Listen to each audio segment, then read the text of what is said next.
Hello दोस्तों, स्वागत है आपका हैशटैग सक्सेस विद दीपक में। हमारा आज का जो टॉपिक है वो है आदिवासी विमर्श। जैसा कि हमने पहले पढ़ा कि दलित समुदाय जब अपने हक की मांग करते हैं तो वह दलित विमर्श कहलाता है, और जब स्त्रियां अपने हक की मांग करने लगती हैं तो वो स्त्री विमर्श कहलाने लगता है। इसी प्रकार कुछ भेदभाव जो है प्राचीन काल से ही आदिवासियों के भी साथ होता आ रहा है। इसी भेदभाव के चलते आदिवासियों ने भी अपने अधिकारों के लिए मांग करना शुरू कर दिया था, और इसी के चलते इन्होंने काफ़ी विद्रोह भी किए जो आदिवासी विमर्श कहलाया। और हाँ, अगर आपको दलित विमर्श या स्त्री विमर्श का वीडियो चाहिए तो आप डिस्क्रिप्शन बॉक्स में जाकर देख सकते हो, नहीं तो प्लेलिस्ट में भी जाकर आप उसे ढूंढ सकते हो। ठीक, तो टॉपिक पर आने से पहले अगर आपने अभी तक हमारे चैनल को सब्सक्राइब नहीं किया है तो प्लीज़ सब्सक्राइब करें, और राइट साइड में जो बेल आइकन है उसको भी ज़रूर क्लिक करें। इससे क्या होगा, जब हम कोई भी वीडियो डालेंगे तो उसका नोटिफिकेशन आपको तुरंत मिल जाएगा। तो चलिए अब हम टॉपिक पर आते हैं। जैसा कि हमारा आज का टॉपिक है आदिवासी विमर्श। इसमें हम आदिवासी के अवधारणा और आंदोलन की चर्चा करेंगे। ठीक, आदिवासी का शाब्दिक अर्थ इन्होंने यहाँ बता रखा है, आदिम युग में रहने वाली जातियाँ आदिवासी कहलाते हैं। यानी भारत की जो मूल निवासी हैं वो ये आदिवासी ही हैं। मूलतः यह वे जातियाँ हैं जो 5000 वर्ष पुरानी भारतीय सभ्यता को संजोए हुए हैं। यह भी प्रमाण मिलता है कि औपनिवेशिक युग के पूर्व आदिवासियों की अपनी स्वतंत्र सत्ता थी। जल, जंगल, ज़मीन और प्रकृति के संसाधनों पर उनका अधिकार था, परंतु जैसे जैसे साम्राज्यवादी ताकतें बढ़ती गई, औपनिवेशिक सत्ताएं मजबूत होती गई, वैसे वैसे आदिवासियों का शोषण और उन पर अत्याचार बढ़ता गया। तो यहाँ पर ये बताया जा रहा है कि ये जो आदिवासी हैं ये पुरानी भारतीय सभ्यता को जो है संजोए हुए हैं। हमें प्रमाण क्या मिलता है कि औपनिवेशिक युग से पहले जो है आदिवासी के पास अपनी खुद की सत्ता थी। जंगल, ज़मीन, जल, प्रकृति, इन सब पर जो है आदिवासियों का अधिकार था। लेकिन जैसे जैसे साम्राज्यवादी आगे बढ़ते गए, औपनिवेशिक सत्ताएं मजबूत होती गई, वैसे वैसे जो है आदिवासियों का शोषण और उन पर अत्याचार बढ़ता गया। ठीक, इनके संसाधनों पर जबरन कब्जा किया जाने लगा, उन्हें अपनी ज़मीन से बेदखल किया जाने लगा। यह भी कि अपनी स्वायत्तता और अस्मिता के लिए जितना और जिस व्यापक पैमाने पर आदिवासियों ने विद्रोह किया उतना देश के किसी अन्य तबके ने नहीं किया। यानी जब साम्राज्यवाद बढ़ने लगा तो क्या आधुनिक चीज़ें बनाने के लिए जो है लोग संसाधन को ढूंढने लगे, और संसाधन हमें कहाँ, जंगलों से ही मिलता है। और आदिवासी जो है जंगल को अपना मूल स्थान मानते थे, क्योंकि वो वहीं पर रहते थे और वो पहाड़ों पेड़ों की पूजा करते थे, जबकि हमें सबसे ज़्यादा संसाधन वहीं मिलते थे। इसीलिए जो साम्राज्यवादी लोग हैं वो जंगल की तरफ जाना शुरू कर दिए और वहाँ से संसाधन लेना शुरू कर दिए, और आदिवासियों पर अत्याचार करना जो है शुरू कर दिए। तो इस प्रकार से जो है आदिवासियों का शोषण होने लगा और उनको उन्हीं की ज़मीन से जो है बेदखल किया जाने लगा और उनके संसाधनों पर जबरन कब्जा किया जाने लगा। अब अपनी स्वायत्तता और अस्मिता के लिए जितना और जिस व्यापक पैमाने पर आदिवासियों ने विद्रोह किया उतना देश के किसी अन्य तबके ने नहीं किया था। स्वतंत्र भारत के संविधान में भी आदिवासी समुदाय के लिए ढेरों योजनाएं बनाई गई। उनकी कला को तो तथाकथित समाज ने सराहा, परंतु दुर्भाग्यवश उनकी सभ्यता और संस्कृति को समझने, उनके अधिकारों के औचित्य को समझने का प्रयास न के बराबर हुआ। परिणाम स्वरूप संवैधानिक प्रावधानों के बावजूद इस समुदाय की उन्नति का सपना साकार नहीं हो सका। यानी जब भारत स्वतंत्र हो रहा था तो संविधान में जो है आदिवासी समुदाय के लिए काफ़ी सारी योजनाएं बनाई गई, और उनको जो है समाज ने सराहा, परंतु दुर्भाग्यवश जो उनकी सभ्यता और संस्कृति है उसको जो है किसी ने भी स्वीकार नहीं किया, और उनको इनके अधिकारों से बेदखल कर दिया गया। ठीक, आदिवासी दुनिया का इतिहास उतना ही प्राचीन है जितना मानव की उत्पत्ति का। यानी जो आदिवासी हैं भारत के वो जो है कहा जाता है कि मानव की जब उत्पत्ति हुई थी उसी समय से रह रहे हैं। उनके नैसर्गिक व शांत जीवन में पहला त्रासद हस्तक्षेप हुआ आर्य अनार्य संघर्ष श्रृंखला के युग में, जब उन्हें मैदानी क्षेत्रों से विस्थापित होकर जंगलों की शरण लेनी पड़ी। क्या हुआ कि जब आदिवासी रहा करते थे भारत में, नॉर्थ इंडिया में। तो उस समय क्या हुआ कि आर्य जो है पश्चिम यानी अफ़गानिस्तान से भारत में एंट्री करने लग गए। तो जब वो एंट्री करने लगे तो वहाँ पर जो आदिवासी रहते थे उन्होंने उनको जो है मारना पीटना शुरू किया और उनको वहाँ से भगाना शुरू किया। क्योंकि वो वहाँ से संसाधन जो थे उस पर कब्जा करने लग गए थे। इसीलिए जो आर्य हैं उन्होंने जो है आदिवासियों को वहाँ से भगाना शुरू किया। तो जो आदिवासी वो भागकर कहाँ चले गए, जंगलों में चले गए। वह जंगल पर आधारित जीवन को सहज रूप में जीना सीख गए। घर व परिवार की संस्था के बावजूद व्यक्ति व निजी संपत्ति की अवधारणा उन अर्थों में विकसित नहीं हुई जिन अर्थों में इसे समझा जाता है। समाज संस्कृति सामूहिकता पर आधारित रहती आई है। विशेष रूप से 10वीं से 12वीं और पश्चातवर्ती कालखंड में फिर उथल पुथल हुई और तत्कालीन राजस्थान के आदिवासियों की स्वायत्तता को बाहर से आए राजपूतों ने छीन लिया। विजेता कौमें हारी हुई मानवता को है दृष्टि से देखती रहीं। यही यहाँ हुआ। इसके बावजूद समाज व संस्कृति के स्तर पर अधिक प्रभाव नहीं पड़ सका। तो आप यहाँ पर देख सकते हैं कि 10वीं 12वीं शताब्दी में क्या हुआ, फिर से उथल पुथल हुआ। जो राजस्थान के आदिवासी थे उनकी स्वायत्तता को किसने छीन लिया, राजपूतों ने छीन लिया। और विजेता कौमें जो है वो इसको हे दृष्टि से देखती रही। इसके बावजूद समाज व संस्कृति के स्तर पर अधिक प्रभाव नहीं पड़ सका।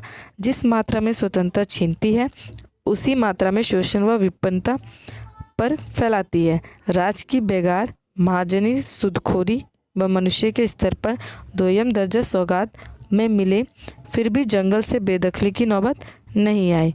फिर आई ईस्ट इंडिया कंपनी। राजपूताना कहे जाने वाले अंचल के दक्षिणी भूभाग की बड़ी रियासत मेवाड़ की राजधानी उदयपुर में सन 1818 में खुबदारपन हुआ। कंपनी सरकार के प्रतिनिधि कर्नल जेम्स टॉड का उसकी रणनीति के तहत दक्षिण राजपूताना की प्रमुख रियासत मेवाड़ सहित वागड़ अंचल की डूंगरपुर, बांसवाड़ा, प्रतापगढ़, कुशलगढ़ व सीमावर्ती गुजरात की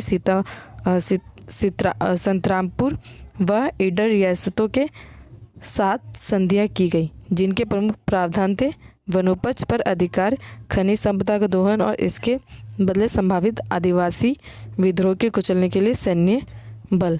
तो हमने यहाँ से यहाँ तक जो भी देखा इसमें हम यही देखें कि किस प्रकार से जो है फिर ईस्ट इंडिया कंपनी आती है और वो इन सब क्षेत्रों पर जो है अपना हक जमा लेती है और काफ़ी सारी संधियाँ कर लेती हैं।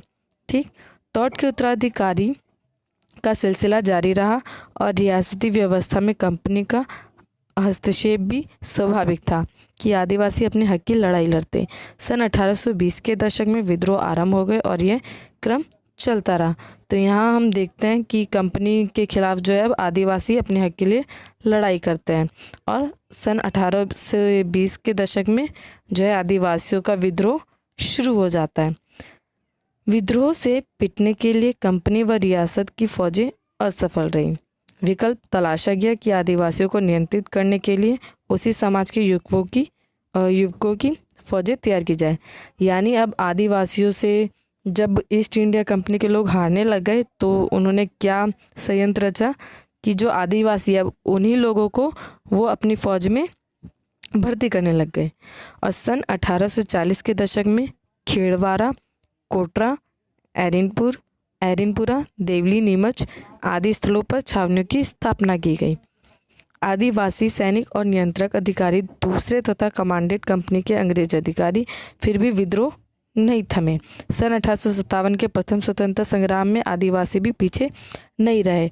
तो हमने यहाँ देखा कि आदिवासी जो है ईस्ट इंडिया कंपनी के खिलाफ विद्रोह छेड़ देते हैं और किस प्रकार से जो है वो फिर अपने हक के लिए लड़ाई लड़ते हैं। लेकिन अंग्रेज़ों द्वारा जो संयंत्र रचा गया आदिवासियों को ही अपने फ़ौज में भर्ती कराने का, उसके बावजूद भी जो है वो आदिवासियों से नहीं जीत गए, जिसका हमें एक परिणाम देखने को मिलता है 1857 का प्रथम स्वतंत्रता संग्राम। इसमें जो है आदिवासियों ने बढ़ चढ़कर हिस्सा लिया था और इसमें मतलब हिस्सा तो लिया ही था, लेकिन इसमें जो कहते हैं मध्य उन्होंने ज़्यादा भूमिका निभाई थी। अब है अंग्रेजों और उनके अधीनस्थ सामंती व्यवस्था के विरुद्ध आदिवासियों ने जो लड़ाई लड़ी। प्रथम तो वह भारत के सभी करीब भूत क्षेत्रों में लड़ी गई थी। द्वितीय वह लड़ाइयाँ अंग्रेजों के आगमन के साथ ही अर्थात सन 1770-71 से शुरू हो गई थी। तृतीय वह विशुद्ध रूप से आदिवासी नेतृत्व और आदिवासी जनता द्वारा लड़ी गई। तो यहाँ पर जो है हमें आदिवासियों की लड़ाइयाँ दिखाई जा रही है कि उनका जो प्रथम लड़ाई था वो भारत के सभी करीब भू क्षेत्रों में लड़ी गई थी, और जो द्वितीय थी वो कब, जब अंग्रेज भारत में आए 1770-71 में, पलामू विद्रोह इसको कहा जाता है, तब लड़ी गई। और तीसरी जब आदिवासी नेतृत्व और आदिवासी जनता द्वारा ये लड़ाइयाँ जो है लड़ी गई। ब्रिटिश विरोधी संघर्ष की घटनाएं अनगिनत हैं और इन घटनाओं से संबंधित जो लड़ाइयाँ लड़ी गई उनके नायक भी अनगिनत हैं। इसलिए इस विषय पर स्वतंत्र रूप से शोध कार्य आवश्यक है। यहाँ सिर्फ कुछ चुनिंदा घटनाओं का संक्षिप्त विवरण दिया जा रहा है ताकि एक दृश्य सामने आ सके और आदिवासियों के स्वतंत्रता संग्राम में दिए गए योगदान के बारे में प्रारंभिक जानकारी मिल सके। यानी अब जो है हम पढ़ने जा रहे हैं कि ब्रिटिशों के शासन के आ जाने के बाद जो आदिवासी लड़ाइयाँ लड़ रहे थे, किस प्रकार उन्होंने भारत के स्वतंत्रता संग्राम में अपनी भूमिका निभाई, अब हम उसको देखेंगे। तो उसमें जो हम पढ़ेंगे सबसे पहला है खासी विद्रोह। ठीक, तो खासी विद्रोह जो है खासी आदिवासी अंचल प्रमुखतः सिलहट के आसपास की पहाड़ी पर करीब 35,000 वर्ग मील क्षेत्र में फैले पहाड़ी इलाके में था। तो जो खासी था कहाँ पर था, ये सिलहट के आसपास जो पहाड़ी इलाका है 35,000 मील के आसपास ये था। खासी पहाड़ियों में अंग्रेजों के आने से पहले खासी आदिवासियों के करीब 30 राज्य थे जो गणतंत्र पद्धति के आधार पर शासित किए जाते थे। तो ये आप समझ ही रहे होंगे कि अंग्रेजों के आने से पहले जो है यहाँ पर कितने राज्य थे, 30 राज्य थे जो कि गणतंत्र थे। विभिन्न गणतंत्रों के मध्य अच्छा तालमेल था। अंग्रेजों ने असम के नीचे के हिस्से में सर्वप्रथम कब्जा किया। यहाँ से उनकी दृष्टि खासी क्षेत्र पर गई। उत्तर पूर्व सीमा प्रांत के गवर्नर जनरल के एजेंट डेविड स्कॉट ने खासी पहाड़ियों से होकर असम के निचले क्षेत्र तथा सिलहट के बीच सुदृढ़ मार्ग तैयार किया ताकि अंग्रेजी फौजों को आवागमन की सुविधा मिल सके और खासी मुखियाओं पर नियंत्रण किया जा सके। अंग्रेजों की यह कार्यवाही 19वीं शताब्दी के आरंभ में हुई और मार्ग बनाने से पूर्व प्रस्ताव पर चैरा के मुखिया दीवान सिंह तथा नुकल्ला के मुखिया छत्र सिंह ने अपनी सहमति दे दी, लेकिन खिरेम के मुखिया ने इसका विरोध किया। तो आप यहाँ पर देख सकते हैं कि किस प्रकार जो है अंग्रेज अब अपनी रणनीति के द्वारा इंडिया में एंटर कर रहे हैं। और इंडिया में तो वो असम के नीचे सबसे पहले गए ही, लेकिन उसके बाद धीरे धीरे किस तरीके से खासी वाले क्षेत्र पर अब जो ये नियंत्रण करने की कोशिश कर रहे हैं वो आप यहाँ इस पैराग्राफ में देख सकते हैं। सन 1826 में छत्र सिंह की मृत्यु के बाद तीरथ सिंह मुखिया बना, जिसने उक्त मार्ग के मुद्दे को लेकर अंग्रेजों के साथ विद्रोह किया। 4 अप्रैल 1829 को उसने विलियम के मुखिया का सहयोग लेकर अंग्रेजों पर पहला हमला किया। नुकला के तहसीलदार महिदर बरुआ सहित कुछ कर्मचारियों को खासी विद्रोहियों ने पकड़ लिया। इस लड़ाई में कैप्टन बोर्डिंग फील्ड तथा बल्टन को मौत के घाट उतार दिया गया और सरकारी बंगले में आग लगा दी तथा अंग्रेजी कैद खाने को मुक्त कर दिया। तीरथ सिंह ने ईस्ट इंडिया कंपनी के विरुद्ध अन्य गणराज्यों के मुखियों को संदेश भेजा। संघर्ष के लिए आदिवासी एकजुट होने लगे। विद्रोह की खबर पहाड़ी इलाके में आग की तरह फैल गई। तो यहाँ पर जो है आदिवासी अब विद्रोह कर देते हैं, ठीक, और किस प्रकार से जो है वो अंग्रेज के सरकारी कामकाजों का जो है उल्टा फेंक पलट कर देते हैं। विद्रोह को दबाने के लिए कैप्टन लिस्टर के नेतृत्व में फौज भेजी गई। तीरथ सिंह की गिरफ्तारी के लिए 1000 रुपये का इनाम घोषित किया गया। इस संघर्ष में तीरथ सिंह के साथ उसका साथी वनमोर व मानसिंह मुख्य रूप से थे। विद्रोह को दबाने की अंग्रेजी फौजों को काफ़ी कोशिशों के बावजूद भी विद्रोह बढ़ता गया। पॉलिटिकल एजेंट टीसी रॉबर्टसन स्वयं काफ़ी तादाद में फौज लेकर वहां पहुंच गया। उसने ये संदेश भिजवाया कि यदि तीरथ सिंह आत्मसमर्पण कर दे तो फौजी कार्यवाही टाली जा सकती है। तो आप यहाँ पर देख सकते हैं कि जो विद्रोह हुआ उसमें सबसे अहम भूमिका तीरथ सिंह की रही। इसीलिए जो अंग्रेज़ हैं वो तीरथ सिंह को गिरफ्तार करने के लिए जो उन पर 1000 का इनाम भी घोषित किए। और उन्होंने ये भी कहा कि अगर तीरथ सिंह अपने आप अगर अरेस्ट करवा लेते हैं खुद को, तो उन पर जो है आगे जो फौजी कार्रवाई उसको टाली जा सकती है। उसने तीरथ सिंह के वर्चस्व वाले इलाके को अन्य इलाकों से अलग थलग करने में कामयाबी हासिल कर ली, जिससे तीरथ सिंह को अन्य जिलों से मदद मिलने में बाधा उत्पन्न हो गई। चौतरफा दबाव और कम होती जा रही लड़ाई की क्षमता के रहते अपने साथी की सलाह पर तीरथ सिंह ने परिजनों सहित आत्मसमर्पण के लिए सहमति दे दी। शर्त यह रखी गई कि उसे एवं उसके परिवार वालों को किसी तरह का कोई कष्ट नहीं पहुंचाया जाएगा और न कोर्ट मुकदमा चलाया जाएगा। 26 जनवरी 1833 के दिन तीरथ सिंह ने आत्मसमर्पण कर दिया। समर्पण जो है कर दिया। अंग्रेज धोखेबाज थे। उन्होंने तीरथ सिंह के साथियों को गुवाहाटी भेज दिया और उस पर फौजदारी मुकदमा चला दिया गया। झूठे सच्चे मुकदमे में उसे दोषी करार दिया गया और कलकत्ता कौंसिल के आदेश से ढाका जेल में भेज दिया, जहां सन 1841 में उसका स्वर्गवास हो गया। तो यहाँ पर आप देख सकते हैं कि किस प्रकार जो है अंग्रेज धोखे से तीरथ सिंह को पकड़कर, मतलब धोखे में उसको अरेस्ट करवाकर जो है उस पर कार्यवाही करते हैं और इस प्रकार वो आदिवासी पर अपना अधिकार जमाते हैं। अब जो सेकंड विद्रोह है हमारा वो है फूकन और बरुआ का विद्रोह। सन 1830 के प्रारंभ में पियालिया वरगोहाई के नेतृत्व में असम के एक अभिजन वर्ग ने ईस्ट इंडिया कंपनी के आधिपत्य के विरुद्ध विद्रोह किया। इससे पूर्व सन 1828 में अंग्रेजों के विरुद्ध पहला विद्रोह हुआ, जिसका नेतृत्व वहां के राज परिवार के गोंगधार कुंवर ने किया था। सन 1830 को यह संयुक्त विद्रोह की कार्यवाही बन गई थी। क्रांतिकारियों ने 400 सशस्त्र लोगों को इकट्ठा कर रंगपुर की ओर कूच किया और अंग्रेजों के कैंप पर पहरा देने वाले सुरक्षा कर्मियों को मार दिया और रंगपुर पर कब्जा करने की व्यापक योजना बनाई। तो फूकन विद्रोह में क्या हुआ कि सन 1830 के प्रारंभ में पियालियर वरगोहाई के नेतृत्व में जो है असम के एक अभिजन वर्ग ने ईस्ट इंडिया कंपनी के विरुद्ध जो है विद्रोह कर दिया। इससे पहले जो है 1828 में अंग्रेजों के विरुद्ध जो पहला विद्रोह हुआ था उसका नेतृत्व वहाँ के कौन कर रहे थे, राज परिवार के गोंगधार कुंवर ने किया था। सन 1830 को ये जो विद्रोह था संयुक्त विद्रोह की कार्यवाही बन गई थी और क्रांतिकारियों ने 400 सशस्त्र लोगों को इकट्ठा करके जो है रंगपुर की ओर जो है ढाबा मतलब हमला बोल दिया था और अंग्रेजों के कैंप पर पहरा देने वाले सुरक्षा कर्मियों को भी, फौजदारियों को भी जो उन्होंने मार दिया था। ठीक, और रंगपुर पर कब्जा करने की व्यापक योजना जो है ये बनाने लगे थे। अब पियालिया वरगोहाई तथा पियाली बरफुकन ने खामती, नगा, माओमरिया, मारो तथा खासी आदिवासियों के नेताओं को पत्र लिखकर संघर्ष में शामिल होने का न्योता दिया। उनका सहयोग मिलने पर 25 मार्च 1830 की रात्रि को आक्रमण के लिए चुना। इसी बीच एक दुखद घटना घटित हुई। विद्रोहियों ने अपनी योजना में सहयोग देने के लिए हरनाथ के हाथ 2 पुत्र खामती मुखिया आदि खोआ गोहाई के नाम भेजे थे, लेकिन गोहाई ने दगा किया और हरनाथ को पकड़वा दिया तथा 20 फरवरी 1830 को पॉलिटिकल एजेंट को वह दोनों पत्र सौंप दिए। अंग्रेज सावधान हो गए और उन्होंने आक्रमण से बचने के लिए फौज की जो है तैयारी समय पर कर ली।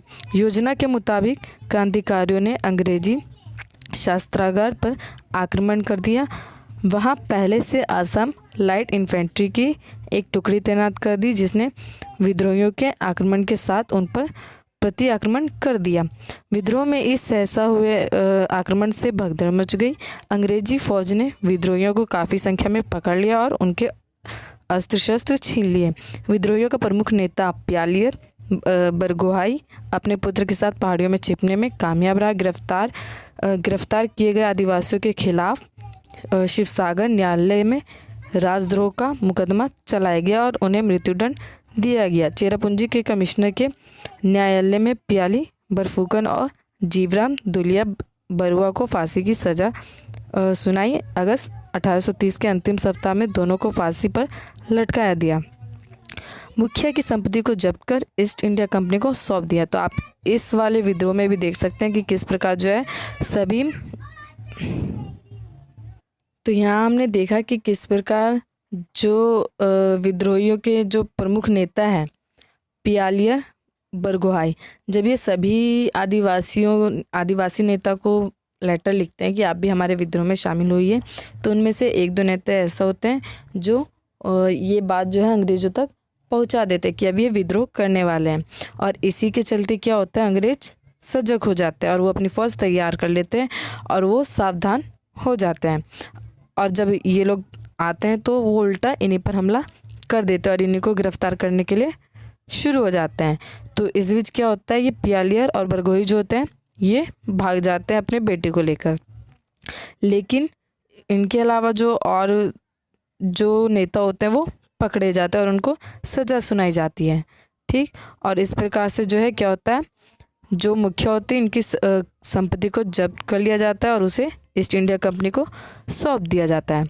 अब है हमारा पलामू विद्रोह। वर्तमान जो झारखंड है उसके पलामी क्षेत्र के आदिवासी जीवन में ईस्ट इंडिया कंपनी ने बाकायदा घुसपैठ आरंभ की। 12 अगस्त 1765 में मुगल बादशाह आलम द्वितीय ने ईस्ट इंडिया कंपनी को बंगाल, बिहार व उड़ीसा अंचलों में दीवानी अधिकार दे दिए। प्राकृतिक संपदा से समृद्ध इस संपूर्ण इलाके पर दोहन की गिद्ध दृष्टि कंपनी के अधिकारियों की पड़ी। इन क्षेत्रों में दीवानी अधिकार मिलने के बाद पड़ोसी क्षेत्र पलामू पर भी कंपनी की नज़र थी। यद्यपि इस क्षेत्र के लिए दीवानी अधिकार कंपनी को मुगल सत्ता द्वारा नहीं दिए गए थे। तो यहाँ पर आप देख सकते हो कि किस प्रकार जो पलामी विद्रोह है, कहाँ पर है पलामू क्षेत्र, ये झारखंड में है। और इसमें जो आदिवासी जीवन चल रहा था उसमें ये जो ईस्ट इंडिया कंपनी है वो घुसपैठ कर देते हैं। कब करते हैं, जब 12 अगस्त 1765 में मुगल बादशाह आलम द्वितीय ने ईस्ट इंडिया कंपनी को बंगाल, बिहार व उड़ीसा के जो अधिकार है वो दिए थे, तब ये इसमें आ जाते हैं। फिर क्या होता है, उन दिनों पलामू में राजनैतिक अस्थिरता चल रही थी। पलामू के राजा जय कृष्ण राय की वर्ष 1770 में हत्या से यह अस्थिरता आरंभ हुई। अब चित्रजीत पलामू के नए राजा बने। पूर्व राजा जय कृष्ण राय के पोते गोपाल राय ने अपने दादा की हत्या का बदला लेने के लिए पटना जाकर अंग्रेजों से मदद मांगी। ईस्ट इंडिया कंपनी को क्षेत्र में हस्तक्षेप का अवसर मिला। इंडिया कंपनी की पटना कौंसिल ने राजा के पास संदेश भेजा कि पलामू किला अंग्रेजों के सुपुर्द करें। समय पर राजा का जवाब नहीं आने पर 19 जनवरी 1771 को कंपनी की ओर से पलामू के लिए सेना भेजी गई। गोपाल राय कंपनी के साथ था। 28 जनवरी 1771 को किले की घेराबंदी कर दी गई। वह अंततः 21 मार्च को पलामू किले पर अंग्रेजी सेना ने कब्जा कर लिया। तो आपने यहाँ देखा ऊपर से यहाँ तक जो चल रहे थे कि किस प्रकार से जो है अंग्रेज जो है पलामू पर कब्जा करते हैं। राजा चित्रजीत अपने सहयोगी जयनाथ के साथ किले से निकलकर रामगढ़ चले गए। कंपनी ने पलामू के सिंहासन पर गोपाल राय को बिठा दिया। दीवान जयनाथ ने राजा के साथ मिलकर पलामू को मुक्त करने की योजना बनाई। 400 सैनिकों के साथ वे पहले उदयपुर पहुंचे और लड़ाई आरंभ हुई, जिसमें सार्जेंट पेल्विन मारा गया। खबर मिलते ही पटना में ले जॉन बैटमैन के साथ अंग्रेजी सेना भेजी गई। यद्यपि किले पर पुनः कब्जा नहीं किया जा सका, लेकिन वहाँ के चेरो आदिवासी पीढ़ियों तक अंग्रेजों के विरुद्ध साहसिक विद्रोह करते रहे। तो यहाँ पर हम देखते हैं कि किस प्रकार से जो है पलामू में भी अंग्रेज जो है अपना कब्जा करते हैं। कब्जा करने के लिए जो आदिवासियों को नुकसान पहुँचाते हैं और जो ये आदिवासी है फिर उन जो है विद्रोह कर देते हैं। अब है संथाल क्रांति। यूँ तो तिलका मांझी ने संथाल, प्रगना और तरडीहा गांव में जन्मे भागीरथ बाबा ने खड़वार आंदोलन किया, जिसे अंग्रेजी सत्ता ने दबा दिया और भगीरथ बाबा को कैद में डाल दिया, जहां उनकी मृत्यु हो गई। लेकिन इनके द्वारा चलाए गए आंदोलन से गुरु नायक परंपरा आरंभ हुई, जो आगे चलकर साफा होड़ आंदोलन के रूप में विस्तृत हुई, जिसमें जिसमें जसईराम बाबा काफ़ी चर्चित नाम रहा। वर्ष 1880 में यह आंदोलन पुनः दुनिया बाबा के नेतृत्व में आरंभ हुआ, जो उतार चढ़ाव के साथ 19वीं सदी के अंत तक चला। दुनिया बाबा का नारा था कि संथाली की मिट्टी काली है, इसलिए यह हम काले खरखरों की है, गोरे अंग्रेज की नहीं।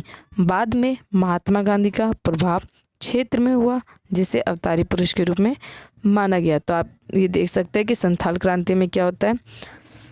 जो महान क्रांतिकार हैं तिलका मांझी, ये जो है कहाँ पर जन्मे थे, संथाल परगना और टडीहा गांव में जन्मे। भागीरथ बाबा ने खड़वार आंदोलन किया था, जिसे अंग्रेजी सत्ता ने जो है दबा दिया था और इन्हें कैद कर लिया था और वहीं इनकी मृत्यु हो गई थी। लेकिन इनके द्वारा जो आंदोलन चलाया गया था वो आगे चलकर जो है साफाहोर आंदोलन का रूप ले लिया। ठीक, और आगे ये आप देख ही लेना, ये जो बहुत ही इजी लैंग्वेज में बताया जा रहा है, जो आपको समझ में आ ही रहा होगा। और जो दुनिया बाबा का नारा था, कि दुनिया बाबा क्या नारा लगा रहे थे कि जो संथाल की मिट्टी है वो भारतीयों की है, उस पर जो है अंग्रेज कब्जा नहीं कर सकते। और बाद में जब महात्मा गांधी का प्रभाव यहाँ पड़ता है, तो मतलब बाद में जो है महात्मा गांधी एक अवतारी पुरुष के रूप में यहाँ इस क्षेत्र पर अपना प्रभाव दिखाई पड़ता है। सबसे बड़ा संथाल विद्रोह 1855-56 में हुआ, जिसका नेतृत्व कौन कर रहे थे? महान संथाल क्रांतिकारी भाइयों सिदो कान्हू चांद और भैरों ने किया था। यानी जो सबसे बड़ा संथाल विद्रोह देखने को मिलता है वो कब मिलता है? 1855 से 56 में देखने को मिलता है। और इसका नेतृत्व कौन कर रहे थे? तो ये भाई थे, सिद्दी, कान्हू, चांद और भैरव, ये सारे भाई थे जो इसका नेतृत्व कर रहे थे। बाद में यह किंवदंती जुड़ गई कि मारा डबरू ने इन चारों भाइयों को यह संदेश दिया कि देश की आज़ादी के लिए लड़ाई आरंभ करो। 30 जून 1856 के दिन करीब 10,000 संथाल आदिवासी धनुषबाण, तलवार व कुठार आदि से लैस होकर भगनाडीह में एकत्रित हुए और उन्होंने सिदो कान्हू के नेतृत्व में घोषणा कर दी कि इन दोनों को सर्वसम्मति से नेता चुन लिया गया है। उस सम्मेलन में यह निर्णय भी लिया गया कि अब हमारे ऊपर कोई सरकार नहीं है, थानेदार नहीं है, हाकिम नहीं है, संथाल राज्य स्थापित हो गया। अब हम भैंसों के हल के पीछे 4 आना तथा बैलों के हल के पीछे 2 आना मालगुजारी अपने मुखियों को देंगे। कर्ज का ब्याज भी रुपए में सिर्फ 1 पैसा सालाना देना पड़ेगा। यह ठाकुर का आदेश है। दामिनी को की पूजा पर भी हम आदिवासियों का अपना अधिकार। तो आप यहाँ पर देख सकते हैं कि संथाली विद्रोह में क्या होता है। इस महान संथाल क्रांति की शुरुआत जो है एक घटना से होती है, जो इस प्रकार की दिघी नामक स्थान में ईस्ट इंडिया कंपनी का थानेदार व तहसीलदार रहते थे। उन्होंने 2 संथाल आदिवासियों को महाजन के प्रभाव में आकर गिरफ्तार कर लिया, जबकि उनका कोई दोष नहीं था। इसकी सूचना सिदो कान्हू को मिली। उन्होंने आदिवासियों को एकत्रित किया और दोनों गिरफ्तारशुदा व्यक्तियों को छुड़ाने का प्रयास किया। इस दौरान टकराव में महाजन व थानेदार को मार डाला गया। यही टकराव संथाल विद्रोह में बदल गया, जो लगातार फैलता गया। पेलामुर में अंग्रेजों की छावनी थी, जहां पर संथाल क्रांतिकारियों ने हमला किया। उस लड़ाई में कई संथाल क्रांतिकारी मारे गए, जिसमें उनके मुखिया सिद्धू कान्हू भी शामिल थे। विद्रोह को कुचलने के लिए क्रांतिकारियों को खोज कर पकड़ा जाने लगा। 15 जुलाई 1856 को पुनः दोनों पक्षों में भीषण मुठभेड़ हुई। यहाँ पुनः कई क्रांति नायक शहीद हुए और काफ़ी गिरफ्तार कर लिए गए, लेकिन विद्रोह भड़कता गया। समूचे संथाल परगना में 30,000 आदिवासी लड़ाई लड़ रहे थे। अंग्रेजी हुकूमत को हार कर यह घोषणा करनी पड़ी कि संथाल लोग पथ भ्रांत हो चुके, पर भी हाकिमों और अधिकारियों के पास 10 दिनों के अंदर आत्मसमर्पण कर दें, तो जांच के बाद नेताओं के सिवा अन्य लोगों को क्षमा प्रदान की जाएगी। अगर इस घोषणा के बाद भी कोई सरकार के विरुद्ध खड़ा होगा तो उसे अविलंब कड़ी सजा दी जाएगी। संथालों पर इस चेतावनी का कोई असर नहीं हुआ। अंग्रेजी हुकूमत ने इस विद्रोह को दबाने के लिए करीब 14,000 की तादाद में सेना भेजी, जिन्हें संथाल क्रांति को कुचलने का जिम्मा सौंपा गया। इस लड़ाई में कुल मिलाकर 10,000 संथाल शहीद हुए। तो यहाँ पर हमारा संथाल विद्रोह भी ख़त्म होता है। इसमें जो इतने बड़े बड़े नाम आते हैं आप उन्हें याद कर लीजिएगा, ठीक, कि कौन से जो महान आदिवासी नेता है जो अंग्रेज़ों के विरुद्ध इस चीज़ को शुरुआत करते हैं, इस विद्रोह की शुरुआत करते हैं और इनके विरुद्ध कार्यवाही करते हैं। तो आज का वीडियो यहीं तक, बाकी इसका नेक्स्ट पार्ट हम नेक्स्ट डे लेकर आएंगे। धन्यवाद। अगेन अगर आपको वीडियो अच्छा लगता है तो सब्सक्राइब करें, लाइक करें। बस धन्यवाद।